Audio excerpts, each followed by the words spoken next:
ভারতের ৭৫তম প্রজাতন্ত্র দিবস উপলক্ষে আজ পশারিহাট উৎসব সংঘের উদ্যোগে বাৎসরিক রক্তদান শিবির ও গাছের চারা বিতরণ এলাকার দুস্থদের মাঝে শীত বস্ত্র বিতরণী কর্মসূচি রাখা হয়েছে।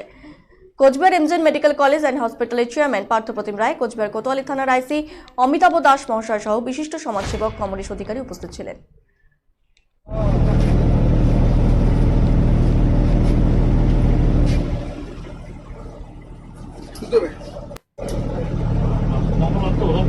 তারা এই ধরনের সমাজসেবামূলক প্রোগ্রাম করেন।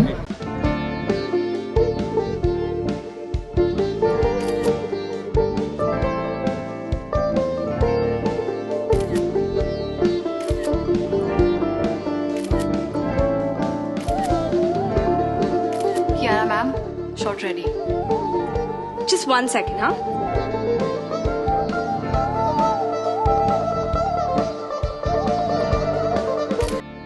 Simco Gold and Diamond, RRN Road, Old Post Office Para South, Cooch Behar. দাদা, আজকে কিসের প্রোগ্রাম, কি উপলক্ষে করলেন? আপনারা সকলেই জানেন যে আমাদের ৭৫তম প্রজাতন্ত্র দিবস ২৬শে জানুয়ারি।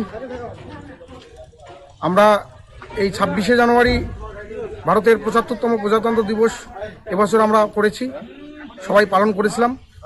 আমরা এই ভারতের ৭৫তম প্রজাতন্ত্র দিবস উপলক্ষে প্রত্যেক বছরের ন্যায় এবছরও আমরা আমাদের উৎসব সংঘের পরিচালনায় ও ব্যবস্থাপনায় এক বাৎসরিক সাংস্কৃতিক মনোজ্ঞ অনুষ্ঠান সহ আমরা এই আমাদের এমজিএন মেডিকেল কলেজ হসপিটালের ব্লাড ব্যাংকের যে রক্তের শূন্যতা, সেই শূন্যতা পূরণ করার জন্য যে এখন বর্তমান যে এই ঠান্ডার সময়, এই ঠান্ডার মৌসুমে যে রক্তের একটা বিপুল সংখ্যক আমরা সংকটজনক অবস্থায় ব্লাড ব্যাঙ্কগুলো রয়েছে, সেই ব্লাড ব্যাঙ্কগুলো যাতে আমরা রক্তের চাহিদা যাতে আমরা পূরণ করতে পারি, সেই জন্য আমরা ব্লাড ডোনেশন স্বেচ্ছায় রক্তদান শিবির আমরা আয়োজন করেছি আজকে।